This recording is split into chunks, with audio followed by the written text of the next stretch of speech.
ॐ सोमनाथाय नमः। ॐ मल्लिकार्जुनाय नमः।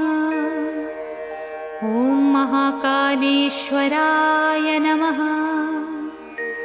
ॐ ओंकारेश्वराय नमः। ॐ वैद्यनाथाय नमः। ॐ भीमशङ्कराय नमः। ॐ रामेश्वराय नमः। ॐ नागेश्वराय नमः। ॐ विश्वेश्वराय नमः।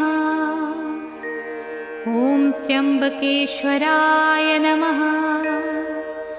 ॐ केदारेश्वराय नमः। ॐ भुस्मेश्वराय नमः।